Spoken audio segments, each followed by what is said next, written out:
excited na ako sa natin ngayon. Topic Masyadong juicy, no? Yeah. Yung pag-uusapan natin sa episode na to. Oo, tama ka dyan. Iyak ha. But before anything else, maraming salamat po kay Yes. Miss Ace, Gapus, and the entire Thank team you so much. of Vlogapalooza and Vlogger Creator Hub dahil na put into life itong planong ito. Yes. And GMA Network. Kaya, Ayan. Yes, doon tayo nagsimula. Ito na, mga bros. Ang pag-uusapan natin ngayon is about heartbreaks. Oh. Ready na ba kayo sa heartbreaks? pero bago ang lahat, Once again, I'm Nikki Ko, ang Chinese friend ninyo, na hindi nga spy ang kulit. And I'm Jay, na taga Laguna pa rin. ako naman si Brent, ang inyong Kuya Gen Z. Ako naman si Dave, Mr. CDB. Kahit saan naman ilagay, nasa Gedli pa din. Yes. Ito na nga mga bros, ulitin ko. Ang pag-uusapan natin ngayon ay about sa heartbreaks. Yeah. Grabe yung mga parts Medyo ng mabigat buhay yan, na pre ha. Hindi, okay lang tayo umiyak dito, di ba? Okay lang, Jay. Later. Excited na kami. Okay lang naman. O sige, safe space naman, Jay. Yeah, safe lang naman tayo. eh. Safe space to. Yung mga nakikinig sa atin at nanonood, safe din. lang din sila. Sekreto lang natin to. Oo. Ayan, sumama na kayo dito sa napaka-vulnerable and intimate na episode na ito. Dito sa Ano Na, Bro? Ayan, so ito mga bro, kwento nyo ang mga memorable heartbreaks. Kala ko sisimulan na niya eh. Kala ko excited siya eh. First heartbreak. It's a 4-year relationship. It took me 2 years to really move on. Nung nalaman ko na meron na siyang family. Super major heartbreak yun. First love. Akala mo sa first love mo, eto na yun. Meron kang mga ideals in life na nakabuo na dyan eh. You know, as a... Wait, 2 years Pagbata ka ka. nag-move on, pero yung relationship nyo? 4 years. 4 years. Okay. After the 4-year relationship, it took me 2 years to move on from that heartbreak. Kasi first love, number 1, and then alam mo yung part ng life mo na yun na akala mo alam mo na lahat yung mangyayari. Akala mo na nasa kamay mo ang mundo. At talagang secured ka na, okay, ito ang plano ko, yan ang mangyayari sa buhay ko, ito ang gagawin ko, blah, blah, blah, blah, blah, blah, blah, blah. And then darating ka sa point na habang tumatanda ka na, habang nagkakaedad ka, habang dumadagdag ang mga taon sa buhay mo, may learnings ka every year. So unti-unting nawala yung mga ideals na yun in my life, and nasimulan ko na-experience ko yung major heartbreak na yun. Yung major heartbreak na yun, sa pagmamahal, sabi nila, sobrang sasaya ka, mauulol ka, kikiligin ka, matutulog ka ng nakangiti. On the contrary, iiyak ka hanggang makatulog. Mababaliw ka basically, ganun siya eh. Ganun yung pagmamahal. So etong first heartbreak ko, I recall on that particular night that we broke up, kasi nahuli ko with the phone and all, and the third party. Ang ginawa ko nun, parang mga scenes sa television, drama. So nahuli ko na. Meron na akong whereabouts niya. Hinintay ko muna siya umuwi ng school. Sabi ko, samahan mo nga ako sa National Bookstore. Meron lang akong pipick upin doon, may naiwan ako. We were driving. Pagdating namin nung malapit na kami doon sa subdivision nung basta yung third party na yon. Sabi ko sa kanya, ano to? Sino yung nakatira dito? Bakit ka nandito? So, hinuli ko siya noon that time. And then, Grabe eksena. oo. And then bigla na lang siya nagwala na. Wow! Siya pa yung naggalit? Kasi hindi, tumawag yung mom niya sa amin. And then sabi ko sa mom niya, Wawa, ito po yung ginawa ng anak niyo. I was sure at that time because yung family members told me about it also. Ito yung taga Cavite na ex. So after nun, that night, alam mo yung drama na pag-uwi sa bahay, umiiyak na kaming dalawa. Tapos sa house nila, nandun yung mga pamangkin niya. Nag-iiyak ka kayo doon. Oo, sabi ko dun sa pamangkin niya na I think was 2 years old and then 5-year-old and then 7-year-old kids. Sabi ko dun, bigla na lang ako nag-iiyak. Continue what you're doing. Ganun na. Sabi ko dun sa baby pa, mamimiss kita. Ganun bro, umiiyak talaga. Siyempre, 4 years na ngayon. Tapos, sa helper niya, sabi ko, Manang, mamimiss ko yung luto mo. Ganun, bro. Sobrang bata pa nun kung iisipin ko siya ngayon. Nagpaalam ka sa lahat. Nakakatawang binabalikan din siya. Oo. Ay, wag, heartbreak Tapos, nga yun. on that particular night, edi nagpaalam na. Sabi ko, this is it. Paninindigan na. This is it. Ito na yung simula ng buhay ko na Wala na free na ako na ito na yun, ito na talaga yun, Lord, ganon. Then on that night, I bought myself a new phone. Para lang maibsan yung sakit. Sabi ko, ang tagal ko nang nagtitipid. Hindi, ngayong gabi din tayo bibili. Ganon. And then, I called my tita. Kasi yung tita ko, at that time, she lives in Baguio with my cousins. So, sabi ko sa kanya, Tita, do you wanna go to Baguio? Tara, punta tayo sa Baguio ngayong gabing to. Ganon. Pumunta nga kayo. Yeah, we drove. Dun ko yun siguro yung moment ko na matitreasure ko si Tita Riza. Kasi sinamahan niya ako dun sa heartbreak na yon. Sinamahan niya ako dun sa road trip namin to Baguio. I was playing sad songs. I was venting out to her. I told her, sakit. Ganyan. And then she also shared her stories of her heartbreaks and everything. So I think yung moment na yon, di ko alam kung mababalik pa ba yon. But iti-treasure ko yon because nandun si Tita Riza nung night na I was super shattered. Then when I went to Baguio, isang linggo, umiiyak. Pagdating ng madaling araw, hindi mo na alam kung ano mangyari. Bigla ka na lang iiyak. Iiyak ka na lang ng iiyak. Ganun siya eh. Ang daming pagdadaanan sa heartbreak really. And hindi ko naman na-acknowledge na at that time, pinagdadaanan ko na siya. And step by step, pagkatapos ng major heartbreak na to, magkakaroon ka ulit ng heartbreak, iba na siya. Tapos nagiging strong ka na eventually hanggang dumating na sa araw na, okay, it's part of life, it is what it is. Ganun, bro. So, kayo. Oras lang Ano talaga yung yung first kailangan. heartbreak nyo? Ay. Ay, finale to. Sorry mo na. Okay lang ako na. Hindi, okay. Ako na, game na. Sige. Ready na siya. Actually, wala akong heartbreaks. What? Sorry. De, pero, ayun yung memorable ko. kayo eh. Pero yung memorable talaga yung 6 years relationship ko. Yeah. Super. Yun yung pinaka... Itago na lang natin kasi sa pangalan. that time, akala ko kasi... Itago na lang natin sa pangalan. Yes. Ha? Hindi, joke lang. Sabihin ko pangalan niya dito. Sige. Sige, kaya mo. Sige na, huwag mo na kami pilitin. De, pero yun yung pinaka-memorable kasi parang yun yung heartbreak na talagang naramdaman ko ng sobra. Yung parang doon ako talaga naapektuhan. And that time kasi parang feeling ko parang siya na yung parang sa marriage na ano. Parang siya na yung nakikita ko pero hindi pa pala. So gumawa talaga si Lord ng way na para maging maayos kami and ano. So yun, yung 6 years na yun and nung naramdaman ko na yung heartbreak, yun talaga parang di ko alam kung paano magsisimula. Like, parang malaking part ng buhay ko yung nawala. Parang mag-isa na lang ako. Paano kaya ang gagawin ko? So, on that time, ginawa ko, kinausap ko yung magulang ko lang. That time. Sabi ko, nagsabi ako sana, hindi ko kaya. Talagang hindi ako nag-work that time. Ilang buwan ka nakapag-move on, bro? Buwan? Years, bro. Years din. Pero ang Ilang ginawa ko years? that time, tinulungan ko yung sarili ko. Like, nag-focus ako sa cycling, nagbike ako na nagbike, focus ako sa running that time. And then, eventually, yun, hanggang sa naging okay na, nakipag-meet na sa iyo. Nakipag-binagad sa iba. Pero, yun, nag-focus ako sa sarili ko that time.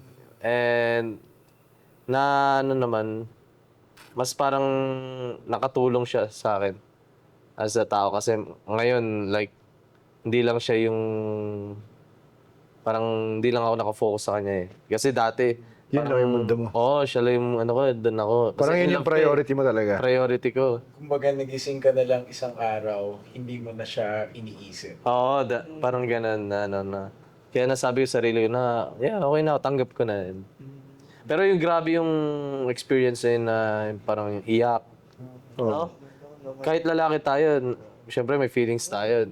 Talagang, yeah, naranasan ko yun nung time na yun. And, Anong ginawa mo nung time na hindi ka tumatanggap ng trabaho? For sure, syempre hindi ka pa active nun eh. Di kasi, kaya hindi ako tumatanggap kasi pandemic nun eh. Eh, nag-positive ako. So, sabi ko, Hindi ako pwede. sabi ko, hindi po ako pwede, nakaka-quarantine po ako. So, wala akong magagawa. Pero that time kasi pandemic nga talaga. Eh, nung iniwalayan niya ako, nag-positive ako bigla. So, then, seryoso. Sakto. Sumakto siya. So, sabi ko, 14 days ako nasa kwarto. Okay lang. Iyak-iyak Sakto ako. pala. Hinarap mo yung demons mo that time. Oo, bro. Yung takot, yung lungkot. Para sasabog ako that time sa kwarto ko, bro. Bawal ako lumabas. Tapos, broken-hearted pa ako. Wala akong makausap na. Kaya ang ginagawa ko nun, nagla-live ako sa social media. Live lang ako ng live. Tapos, workout ako sa gabi bago matulog. Tapos, iyak lang. Gano'n. Yun lang. Routine ko nun. Pero nung lumabas na ako, yun, may good news naman. Ayun, nagtrabaho ko na ano. And yun, nagtuloy-tuloy naman. Yan. Pero hindi lang yun yung heartbreak na ano ko. Yung lately lang pinaka-heartbreak ko, bro. Parang naranasan ko, parang nakipag-iwalay din. Ayun yan, nung hinatid ko sa airport.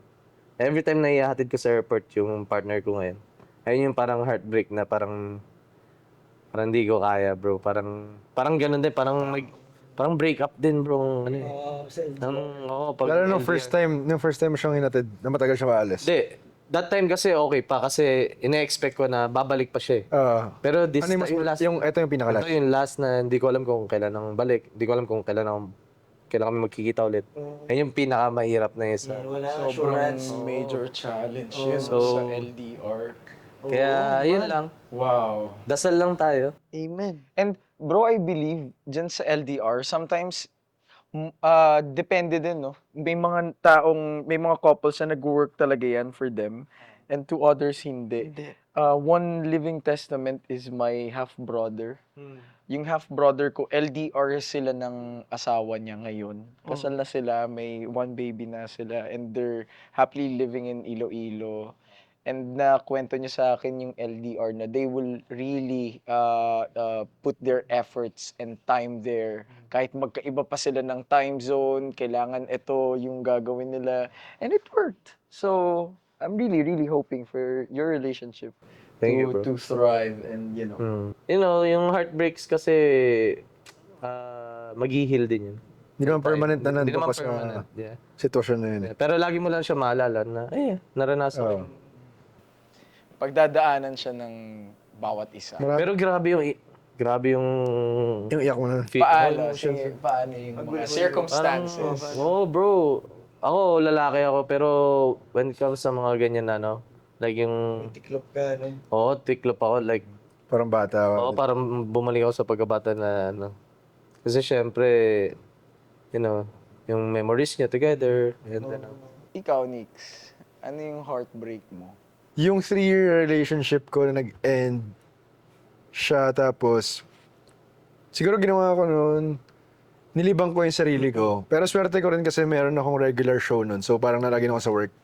Pero every after work and every weekend, nasa labas ako. Lagi ako nasa club. So parang ininom ko rin. Nakapag-socialize parang ako. yung naging, ano. Parang yan. Tsaka, lagi ko sama si Dustin Yu. Uy, Siya yung lagi ko kasama nung time na yun. Kasi magka-work din kami nung time na yun. si Kenji. Pala meron. Saan show? Yeah, so ano po yung show nung time na yun? Umiyak ka. Oo naman, syempre. Paano umiyak ang isang Nikki ko? Oh, Gino. Racist. Sa inyo. Paano sa inyo? Ala break na tayo, Nagka-racisal na dito. Sa'yo. Habibi, ayoko lang.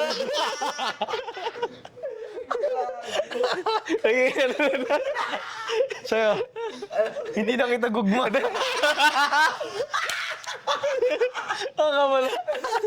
Okay, mahalo. Break na tayo, bigyan kita dried mangoes. Ayun, sarap yun. Masarap. Break na tayo, tapos Favorite ko yun. Christ in Cebuano.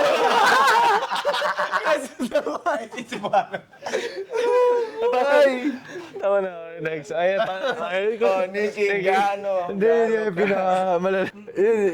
Ikaw na! Continue, Gagi. Sobrang tama mo, maiiyak ka na lang kasi yun talaga yung nararamdaman. Sakit talaga. Yung heartbreak ang sakit. Ay, ang saya ng show na to, bro. Sinigil mo na. Di ba tapos? Hindi na. Every week ako na sa labas, yun lang yung ginawa ko, libangan. Napadrunk ko, drunk text si Rex. Oo. Kasi di ba, lumalakas yung Oo. loob mo din kapag lasing ka. Hindi, siya yung tumatawag sa akin. Ay, bang Nicky ko! Grabe. Nicky ko yan, bro. Ano ba? Nicky ko yan, man! Ano na, bro? Nicky ko. Hindi, siya yung tumatawag sa akin. Anong project niya ngayon? Ay, sorry. Tama niya. Tinry niyo ba i-save yung relationship? Not really. Sumuko Parang- na lang ba, both party? Maraming times kasi na malapit na mag-break. So parang yun yung final decision na break na talaga. May big fight, tapos parang Parang UAAP. Big fight. Kakasabi ng big one fight. big fight. Animal sa ako eh. Ano, mamaya ka na ba magsabi? May iyak na ako sa Siyempre, pinapalight lang natin. Okay, sige. Gago, yung tissue ibigay mo. Hindi mo na ako naiiyak. Hindi ka ba? Bakit mo pinipilit? Ayan, big fight. Hindi, may big fight. Tapos parang, nasa bahay kasi ako nun. Tapos nag-away kami sa FaceTime. So, parang nakisali doon yung mga tao sa bahay. Parang ba't daw nag-aaway ganyan. Tapos, inaway ko rin yung mga nagtatanong sa akin.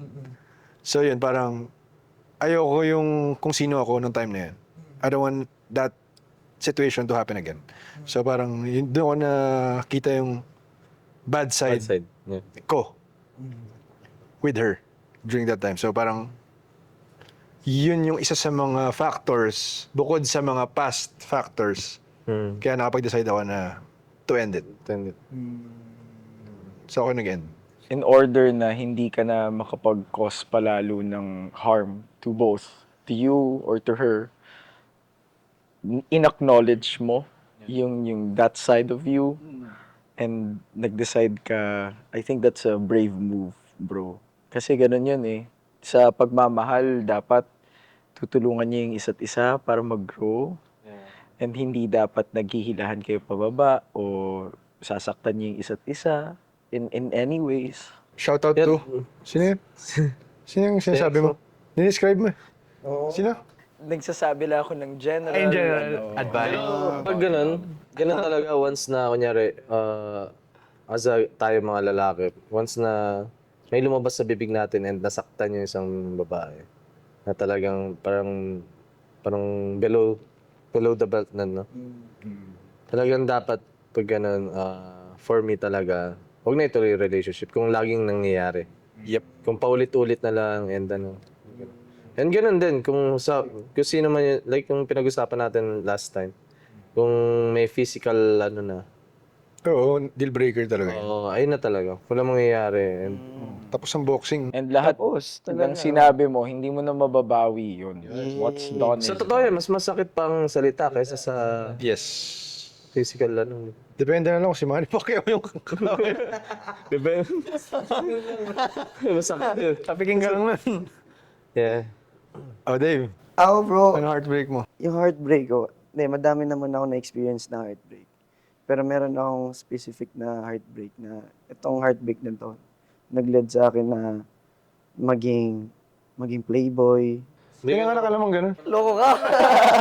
Hindi, yun yung parang, sabi ko sa sarili ko na, walang matinong babae. Parang ganun.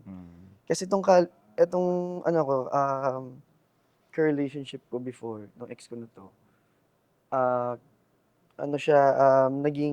naging jowa kami parang magto 2 years. Tapos, nalaman ko na wala, may pinupuntahan pala siyang ibang guy. Nako. Oo, tapos ngayon parang, ako hindi naman ako naniniwala kasi of course yun nga, mahal na mahal mo siya. Ang laki, Hindi mo nakikita na kaya nang gawin yung ganun. oo. So parang sabi ko, binabluff niyo lang. Sabi, parang ganun feeling na, In denial ka. in denial ka na, hindi niya Kasi kaya you gawin trust yun. the person. Yeah. So ngayon, nawala siya bro. As in totally nawala. Wala siyang pasabi kahit sa kapatid niya or sa parents niya na nasan siya. As in, missing siya ng mga ilang araw din. Tapos ngayon, of course, nagtataka na naghahanap na yung mga parents. Yung parent niya, nag-iisip na ng masama About towards you. sa akin. Kaya baka may ginawa ka masama. Oo. Kasi may motibo eh. Oo. Ah. Kasi wala siyang iniwan na, uy, nandito ako or nag-post man lang na ano. So ngayon, sabi ng ano niya, ng tita niya, kasi yung tita niya, abogado, kung hindi mo ilabas yung pamangkin ko ngayon, Kakaswang ka. kikita tayo sa korte. Sabi ko, hulo, teka lang po, hinahanap ko nga yung pamangkin niyo eh. Iniwan ka nga. Iniwan niya ako eh. Pero tapos yun, nag-post ako, sabi ko, kung sino man po nakahanap ng girlfriend ko, ito yung last time na nakita siya. As in missing talaga parang gano'n. Tapos may nag-message sa akin na, yun nga, classmate ko. Sabi niya, yung yung girlfriend mo, andito sa kapatid ng boyfriend ko, ganyan. Kung gusto mo siyang puntahan, sasamahan kita. As in, bro, pinuntahan ko talaga. Oh, syempre. Oo, pinuntahan ko talaga. Ang iniisip ko doon na parang lulunukin ko yung ego ko na harapin kita bilang lalaki na, akin yan. Paglalaban ko pa rin. Pagpunta ko doon, bro, nalaman ko na kaya pala na andun siya kasi nabuntis pala siya. Oh. So parang sabi ko, hindi ko na kayang Ano yun, ilaban. bro? Ano yun? Kaya nawala siya ng ilang days, and dun lang sa days na yun nalaman. So Or kumbaga, ginagawa na nila before pa. May iba siyang guy. Na matagal-tagal na rin. Oo. So kumbaga, Sakit nun kasi sa'yo. yung mga naysay nila, yung mga haka-haka Yeah, nila, totoo totoo pala. pala. So masakit yun, bro. Nung Ano yung so you went to the house, di ba? Of the guy, tama? Hmm. Anong ginawa mo? Paano mo? Hindi ka nagwala. bro, hindi. As in, lang, parang, of course, Hindi naman right mo. hindi naman ako skandaloso, bro. Crisis sa buwano! Hindi naman ako skandaloso, bro. Kami naman mga Bisaya. Seryoso yun, ah. Oo. Bisaya ni Bay, di may mahadlok mamatay, pero... Pero, pag mga ganong bagay, bro, kasi matatauhan ka din. Parang, sabi ko sa sarili ko, wala talagang matinong babae. Before sa kanya, meron na din akong parang heartbreak din. Pero hindi naman ganong kalala yung breakup namin. So parang, yun yung parang na-consider ko na parang worst. Parang nagpabago talaga sa perspective mo, no? Oo, as in, matatanggap ko sana na kahit third party, okay lang, babawiin. Kasi mahal kita eh. Baka meron akong pagkukulang or something. Pwede natin pag-usapan. Pero yung ganong klase situation, wala na, cut na. Yung pag-move on ko noon, bro, parang sobrang blessing in disguise din siya kasi doon na pumasok yung audition ng Starstruck. Ah. So yun, nung nag-audition ako ng Starstruck, so nakuha, okay na, naka-move on na ako. Joke lang, pero yun nga. Kinukuha ka daw ninong. Okay lang. Ninong ka daw. Sige lang, thank you. Pero from afar, support and respect pa rin. Oo. Pag matagal na kasi, Wala na yan eh. So yun siya, yun yung ko bro, heartbreak story ko. Meron ba kayong mga moments in your heartbreaks na parang tingin nyo para kayong nasa scene ng isang palabas? After ilang months nang hindi kami nagkausap kami ulit. Tapos nagkaroon ng mixed signals na, uy, let's eat outside, let's grab something for dinner. So, eto naman, sabi ko, uy, excited ako, bumili pa ako ng damit, bro. Kinikilig ka, bro. Bro, bumili. Yun kasi yung kilig yun eh. Sabi ko, after months of not talking, nag-usap kami ulit, bibili ako ng damit, magpapagwapo ko para sa dinner date namin. Yung pala dinner, okay, later. Ngayon, punta na, dinner time. Sa may, what's that? Fort Bonifacio. The fourth strip, sorry. The fourth strip. Nagpunta kami sa isang Japanese restaurant. And then, kita mo, pagpasok mo pa lang sa pinto, Kita mo na siya, nasulyapan mo na. Uy! And then, usap. Pagdating sa usap, pinakwento niya lang what happened. And then, sabi niya, this is it. This is the end of it.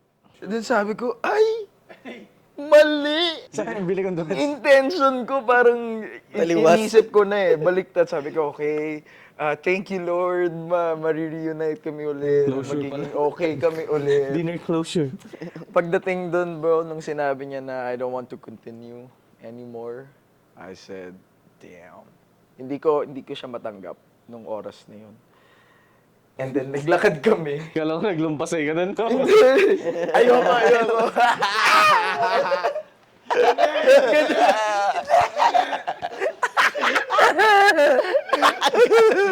Grabe din yung love minsan. Ngayon, totoo hindi yan, natapos bro. na, lumabas na kami sa Japanese restaurant.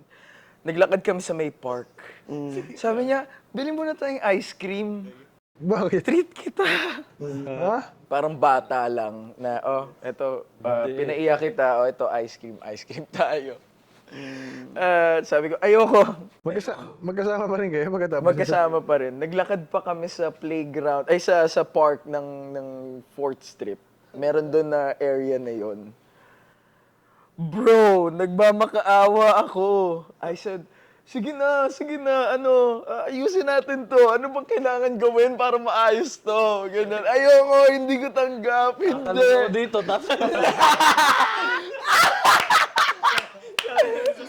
Tatalo Bro, ko dito. ang lala nun. Basta, umiiyak ako, wala akong pakialam kung merong dumadaan ng mga tao, iiyak ako, tapos magmamakaawa akong ayusin natin to. Oo. Tapos, Pero hindi talaga. Malala din yung nangyari sa akin. May ganun experience din ako. Ang saya lang ng moment namin nung magkasama kami. Ganun ako saya. Mga panahon na yun, naman din ako na admittedly, maloko pa din ako ng mga panahon na yun. So, yun nga, date kami, ganyan, saya. Tapos, kumain, tapos tumambay kami sa rooftop. So, yun na yung ngayon, may biglang tumawag sa phone ko. Tumawag sa phone ko. si babe number 2. Oo, si babe number 2. Sabi ko, oh shit. Nakita niya. Longganisa seller. Kaibigan lang. Sabi ko, ganun. Sagutin mo. Pinipilit niyang, pasagot eh. So, sinagot ko. Boses, babae.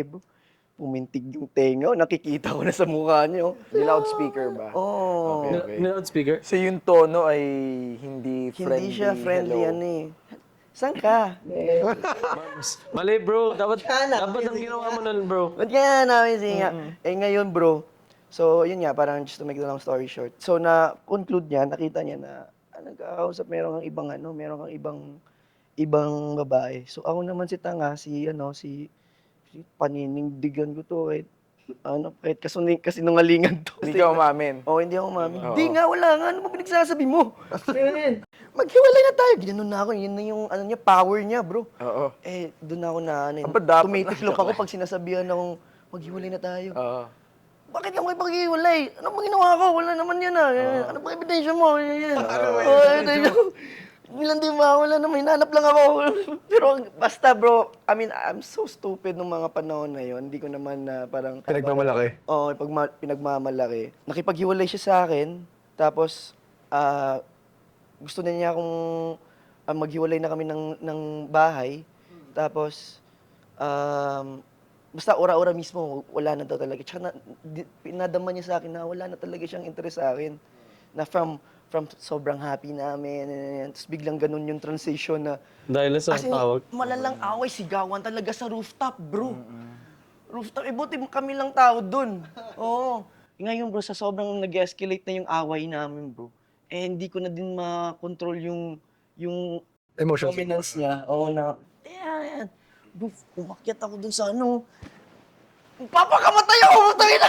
Gumano na! Bro, ganun. Naisip ko siya, bro. Nakaka-cringe ako, bro. Naisip, ba't ko ginawa yun? Oo. Tatalong ka sa rooftop? Kagagawan mo din yan. Bro, promise. Tatalong ka? tatalon. May CCTV kaya?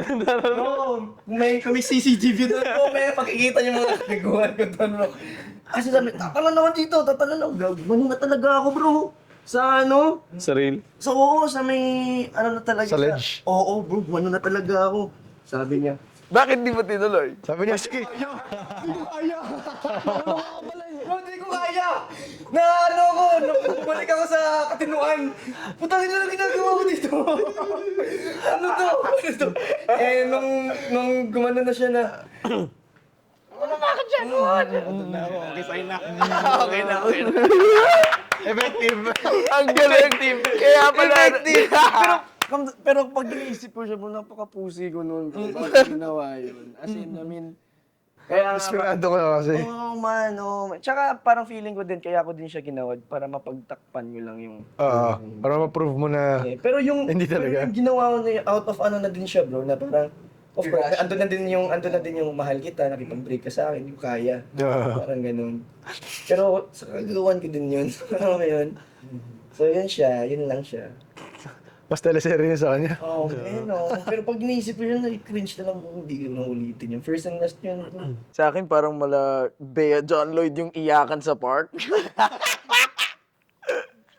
Sa'yo, talagang may ano yun. Action ba? O, di ba? Action pack.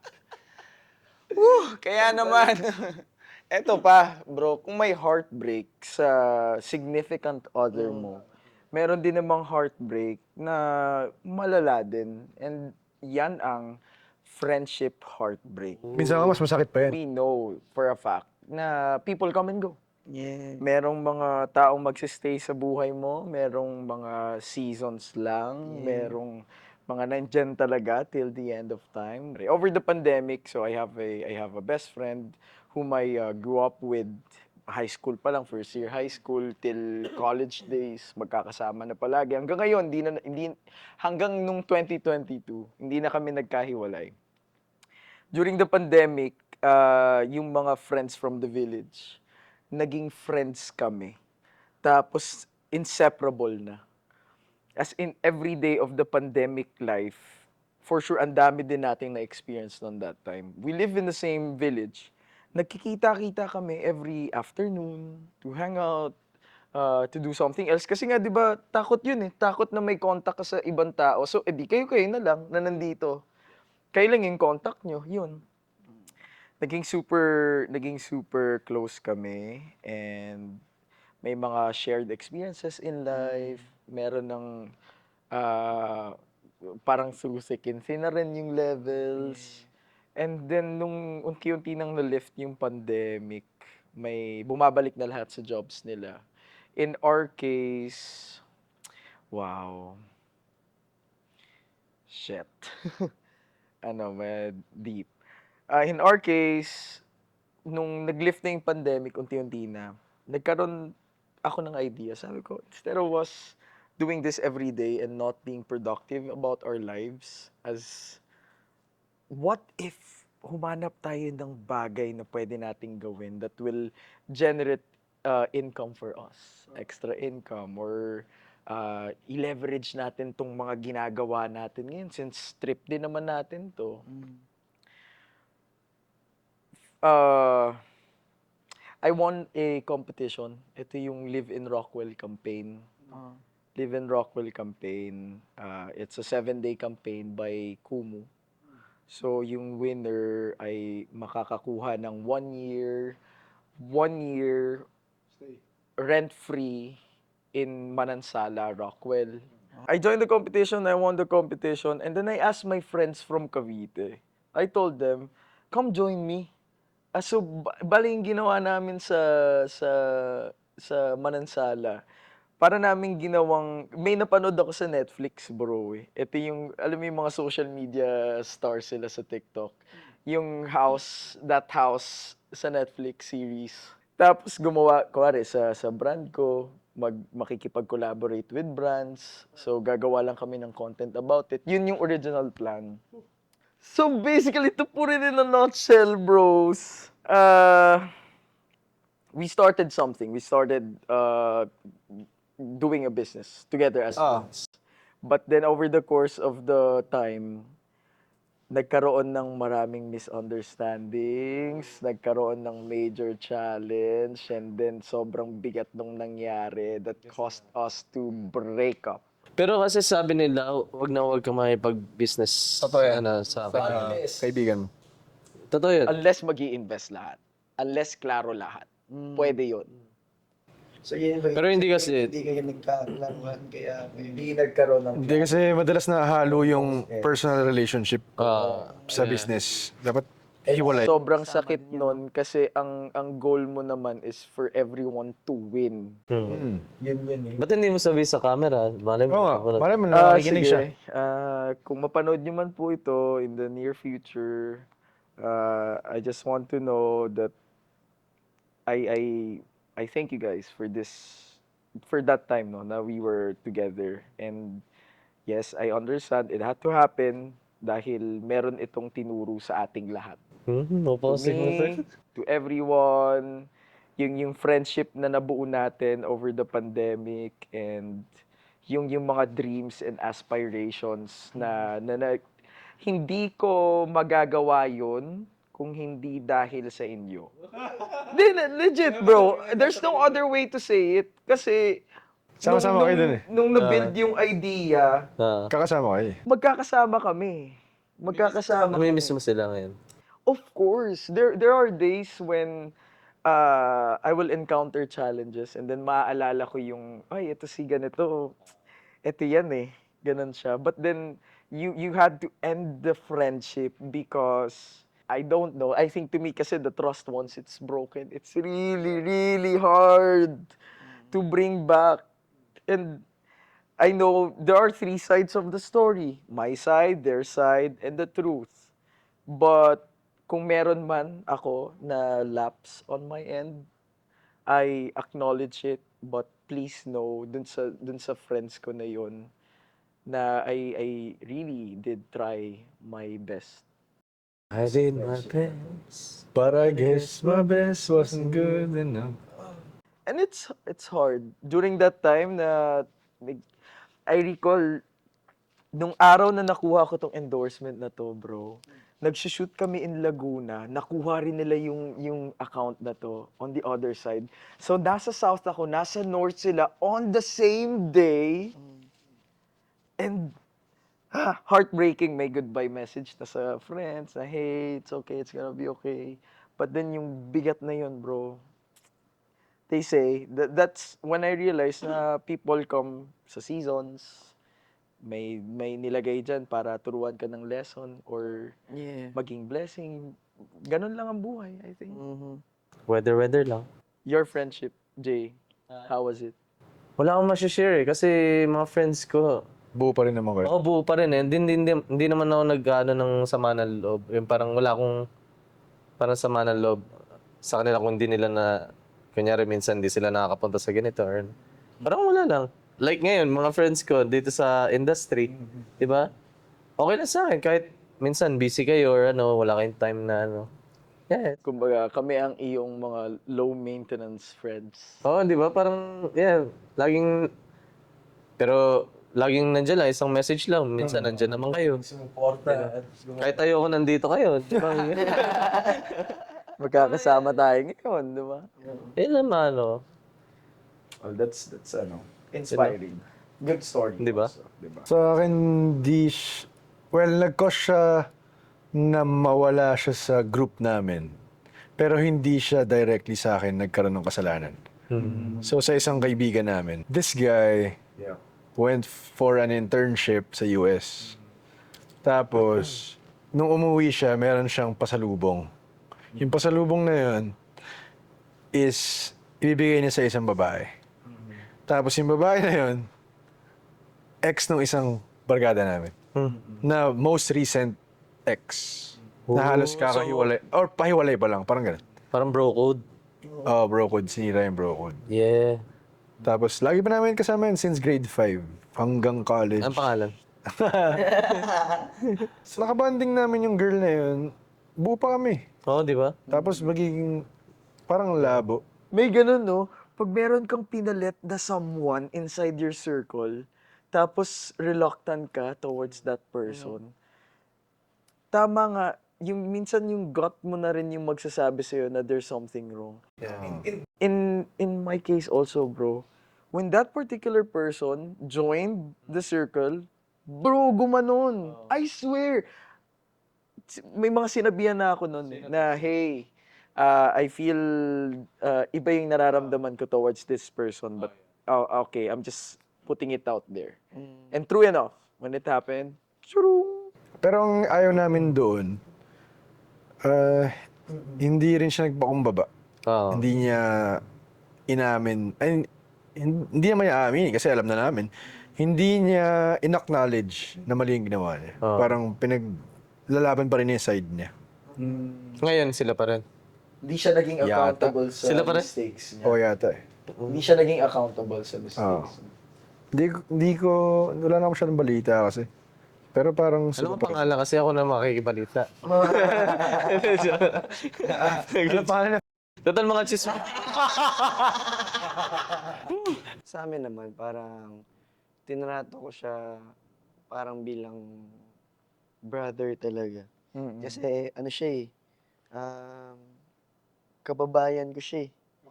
Oo, Bisaya din. In Cebu as Oo, well. so parang, ano tayo, magkakampi tayo kasi parehas Bisaya. Alam mo yung mga ganun pag mga Bisaya, di ba?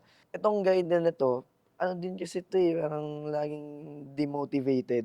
Okay. Oo, tapos, so ikaw yung parang, oh bro, hinahype mo siya. Gets. Inaano mo siya na, ano men, tara, ito yung ano natin, gusto natin, gawin natin to. Huwag tayong ano, kasi daming gustong makapunta dito. Parang ganun.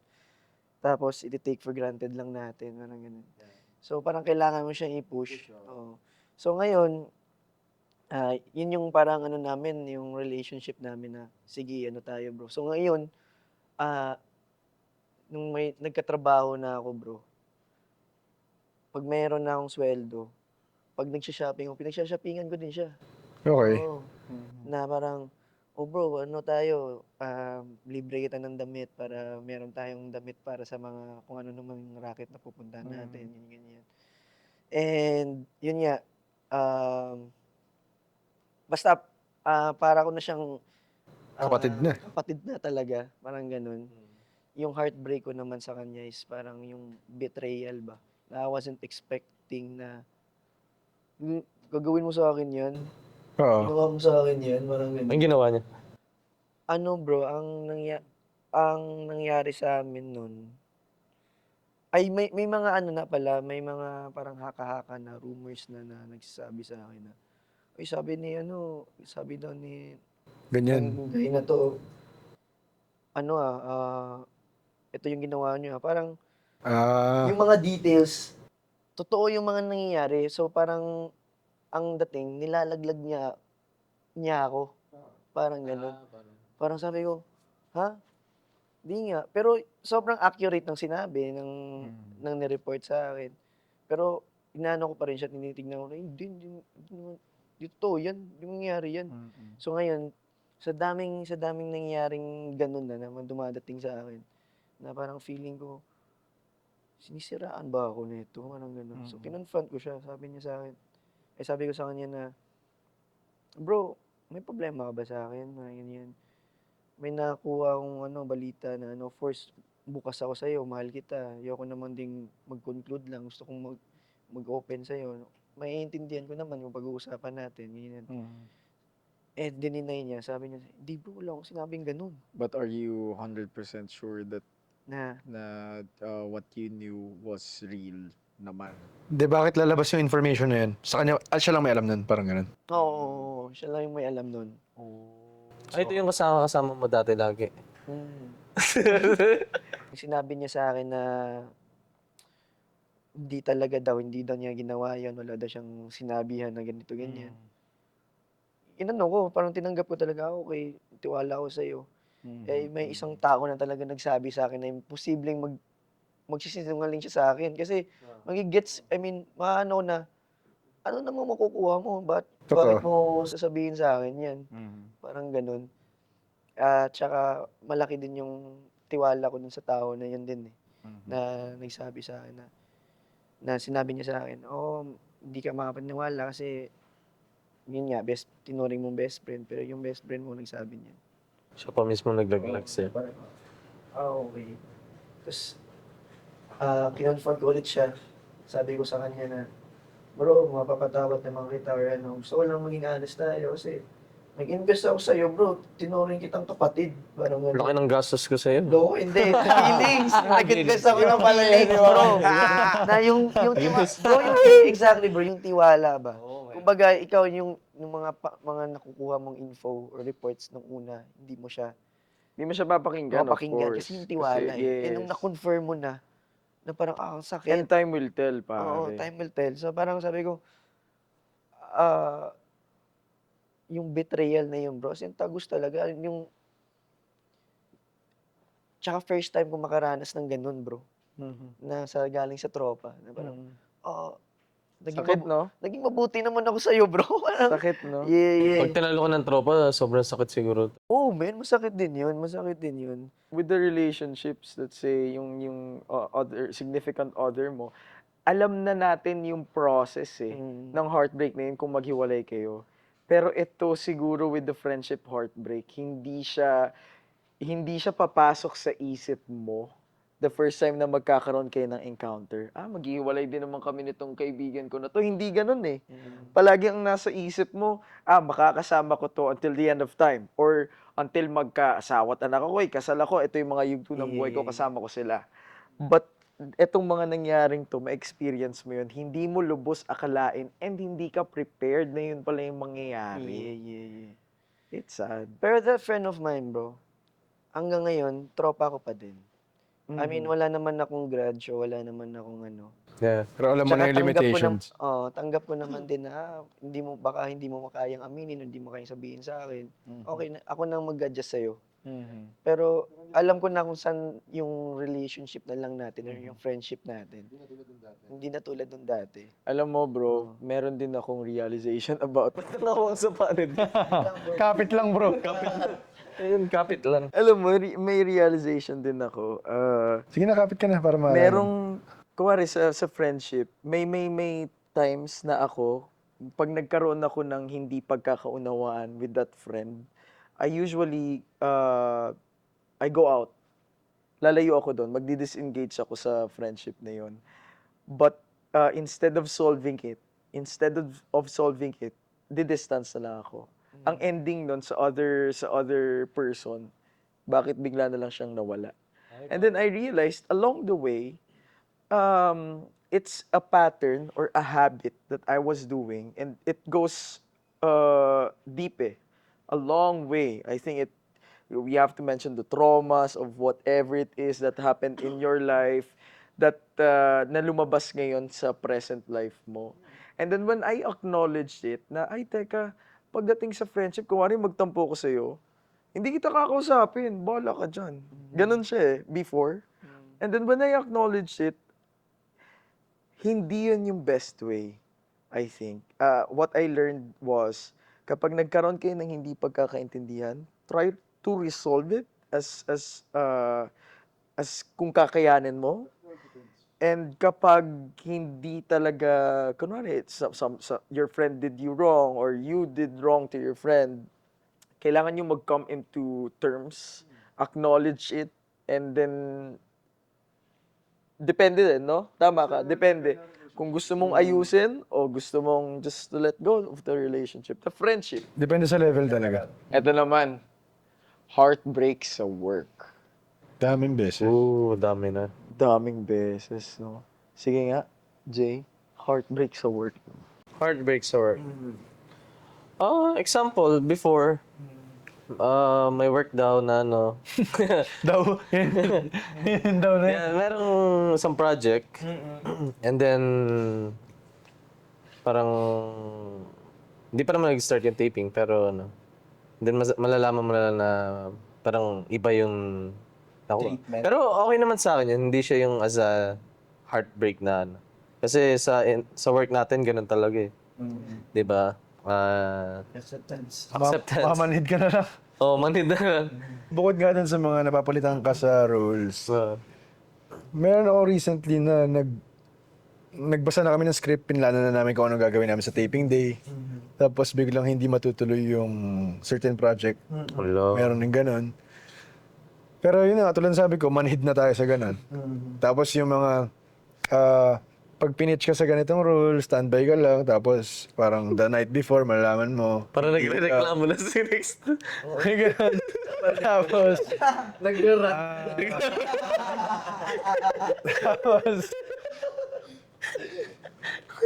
tapos, even outside, kaya external, may meet ka na for this day and time, meron kang event with them, tapos hanggang sa, yung iba mag-fade na lang, hindi ka na nila i-update, wala nang update, Yeah. hindi mo alam ano nangyari. Yung iba hindi ko binayaran. So, wala pa naman ganun sa Sino mga hindi nagbayad? Wala pa naman ganun sa akin. Meron siguro yung iba nakaka-experience na isang malaking project na para sa'yo, tapos biglang Wala, hindi matutuloy, mga ganun. Yun yung pinakamasakit naman talaga eh. Yung umaasa ka, look forward mo, naghahanda ka na, tapos biglang wala pala. I think pare-parehan tayo ata ng heart Yeah. sa work din. No? Tama. Kung hindi matanggap, Pero ang... Heartbreak. Ang- Yung, hindi, hindi. May heartbreak pa isa. Sige, sige. Yung walang pumasok na checks. Yung wala ka natanggap sa... Wala Wala ka ka natanggap sa cut-off. Isa pa yun. heartbreak. Tapos, dahil paulit-ulit yung ganong senaryo, mapaisip ka na, tama pa ba itong pinapasok kong trabaho? May future pa ba ako dito? Ito ba talaga yung gusto kong gawin? Tapos, Heartbreak. Mapapaisip ka. tapos minsan, kailangan mong magtipid kasi hindi mo alam kailan next work mo. Tapos, ano ba to? as a no work, no... Independent contractors. Yes.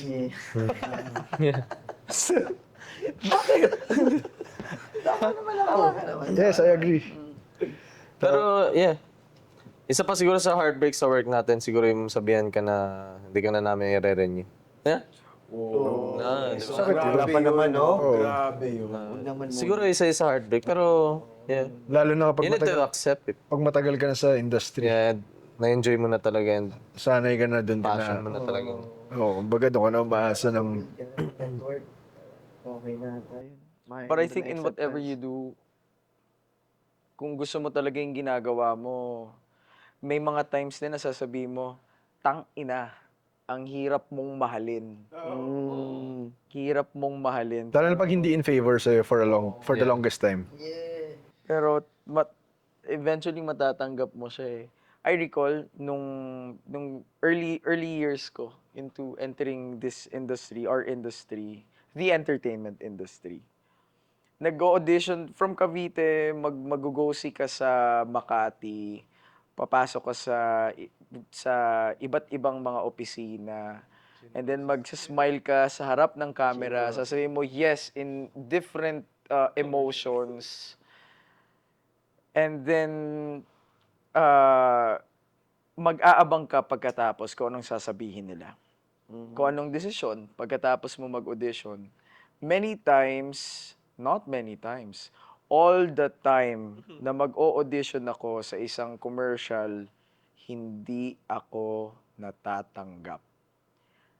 Many times, bro. Yung pagdadaanan ko na after mo, meron ka mga kasabay na nakasama mo na from different go-see, and then sila mapapasok sa final casting o mapapasok ka sa final casting but you will not make it through. I think 1 year ko siyang dinanas.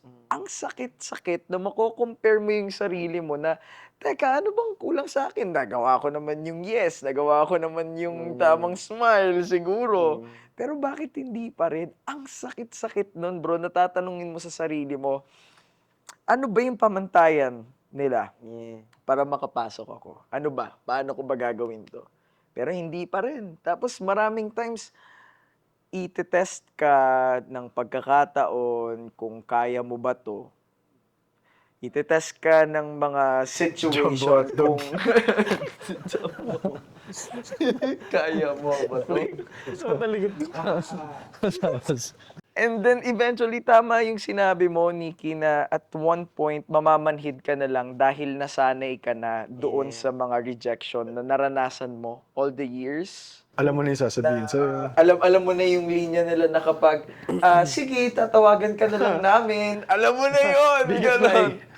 Meron naman na pagkatapos mong mag-audition, kapag interesado sila sa iyo o anong schedule mo, anong ganito mo, like this, alam mo na, may ganon eh.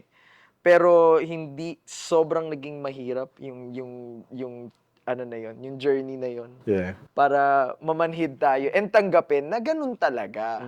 Ganun talaga yung heartbreak. If you get rejected because that project is not for you and you're meant for something else. Yeah. Yeah. Look at us, bro. We're here because we love our work, di ba? Yeah. We're still here and our end goal for this Spotify podcast is to inspire people na hindi tayo nag-iisa sa journey na to. Yeah. Na lahat tayo ay may iba't ibang pinagdadaanan sa buhay and dapat maging kind tayo sa isa't isa. Ano mo? True. Jay? True. Because life is a bitch. Bitch. Totoo. Life is a bitch. Ayan. Ito naman yung question. Paano kayo nag-move on from those heartbreaks? Paano? Ako bro, before sa sa current girlfriend ko ngayon, yung sa heartbreak ko naman dun sa ex ko, ano din yun eh, pandemic days din yun eh. Ano lang, nagbabad lang din talaga ako sa sayaw bro. Yeah. Puro sayaw, tapos, kasi pag feeling ko, sobrang bigat ng nararamdaman ko. Like, alam mo yung, anytime bigla na lang demotivated ka, wala kang ganang gumala, wala kang ganang, tapos ngayon bigla ka na lang mababombard ng mga kung ano-ano mga palaisipin about sa ex mo, mga ganyan. Pag nararamdaman ko na siya yun, music lang talaga bro, tapos mga lively music. Tapos sa dance din, kaya siya naging naging parang savior ko kasi ano siya bro eh, yung dance para sa akin, it's not about physically movement lang. It's about parang your soul expressing kung anong nararamdaman mo inside, tapos i-translate mo siya into dance. Don't panic, no? It's organic, It's organic. talaga bro. Yes. Laging organic. Kasi pag soulful talaga bro, Isayaw, no? napaka-authentic ng mga pwede mong gawin kasi. And then, yun nga, yung dance yung naging savior ko. Yung dance yung parang naging, parang enlightenment ko. Malawak din kasi yung dance para sa akin bro eh. Sobrang lawak niya lalo na sa freestyle. Yung freestyle kasi, hindi siya naka-base on the technical side. Like for example, 'di ba, yung mga napapanood natin sa mga TikTok na kailangan nating kopyahin or pipick up natin tong choreography. Doon sa freestyle kasi bro, kahit small movements lang, It's counted. yeah, it's counted, dama mo as long as it came from the heart. I mean, it matters, no, lahat. Yeah. Tapos ginawa mo siya solely, bro. Yun na yun. Masarap, satisfaction na siya, bro. As in, parang kang pag pinawisan ka ng todo at na-express mo lahat ng mga gusto mo i-express, bro, parang okay ka na. Naiibsan yung Naiibsan problemang lahat ng- nararamdaman mo. Parang nakwento mo rin eh. Yeah. No, nalabas mo rin. Nalabas mo. oo. Ganun So yun siya. yung naging outlet mo Yeah. sa mga hard times. Dance, bro. And as with all, I think, I would like to categorize itong mga nangyayari na to. General, in life na lang. Ang daming heartbreaks, whether that's from work, from relationships, friendships, and even your day-to-day stories. Really, kailangan maging aware ka. Self-awareness is key para somehow ma-dissect mo yung lahat ng nangyayaring situations in your life. And really, I am a believer of being mindful. Justin Bieber. Yeah. Sinigi. Ay, sorry. Thank you, Beyonce. I recently learned this yung pagiging mindful. It was during Demure. Yeah, mindfulness. It was bro. during the pandemic, Totoo bro. yan, bro. Wait lang! Bro, power yan, bro. Mindfulness. It was during the Totoo yan. pandemic na wala akong ginagawa. And then sabi ko, ano kaya pwede kong gawin para maging maayos naman itong buhay ko? Wala talaga. As in, naka-halt lahat. Wala, nag-chill ka lang sa bahay. Punta ka lang Dubai. Nanood ako ng, hindi.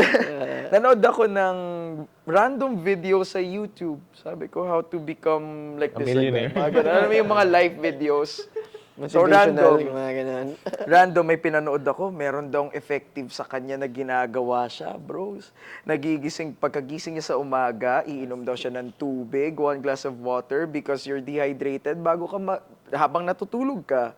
So it's best way to hydrate yourself kasi yung oxygen mo, ganyan ka technical. And then pagkagising niya, magjo-journal daw siya. Pagkatapos niya mag-journal, mag-exercise daw siya. And then pagkatapos niya mag-exercise, kahit gumalaw-galaw ka lang daw sa labas, pagising mo, okay na daw yun. He will listen to he will meditate, and he has this app, quote-unquote, Headspace. Bro, ginaya ko talaga yon from top to bottom hanggang matapos yung video. Paano niya ginagawa lahat sa umaga In-apply mo niya. ba? In-apply ko. And then, well, hindi yung I know for a fact, tumatak na sa akin na pagkagising ko sa umaga, I have to hydrate. Pero yung journal, hindi palagi, hindi siya palagi.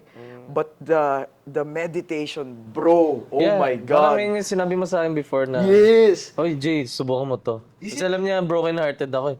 Sabi ko, ano yan, yoga? Mag-yoga tayo? Parang, nung taping kami ng anak ni Wari. Parang ayaw mo yung yoga. Parang agad. Nalakin kami. Tapos sabi niya sa akin, parang inaisa, bro, tara, sama mo ako. Nag-ano kami, parang nag-yoga kami. Ang pinapa-relax, inhale, exhale. Sabi ko, broken-hearted ako. Nakakatawa pero ginawa ko rin yan eh. Tinuro sa Pero akin. nakakatulong siya eh, no? Si David naman nagturo sa akin. Ilikaw ko. Magkasama kami sa lock-in. Tapos sa umaga, nag-meditate siya. So sumabay ako. Ayun, okay siya. Mind open eh. It's just a 5 or 10 minute na practice. Wala kayo sa amin, 15 minutes sa amin. Pero wag ka, sa 15 minutes na bro, akala mo, 15 haba minutes. nun. And pag-uusapan natin yan, more of that sa susunod nating episode. Yeah. No? About pag-uusapan natin yan sa susunod nating episode at pag-uusapan natin ang mental health. Yan ang talagang, Very important. And self-care. oo, and self-care. Yeah. Kaya naman, Kung paano mo i-shave yung ano mo. paano i-shave, paano ba yung grooming? Pero no, ng mga lalaki? ang mental health, paano pag-usapan. Pero Actually kasama excited yan. ako. Magka-hand in hand yan ng heartbreaks and mental health. Yeah. Kasi Correct. talagang After heart. sisirain niya yung... After effects yan. Magiging Mga lahat. national ka eh. Mag-iiba lahat ng pananaw mo, kumbaga. Stage ka. And yun, kailangan mo lang talagang matutunan kung paano siyang pagdaanan. I know it will not be easy, it will not be perfect. It's a roller coaster of whatever it is that is in front of you. But just go through the fucking waves. And always pray. Yes. always. Alam ko nang gigigil na kayo mag-share, pero i-reserve na natin yan sa next episode. Yes! So, So,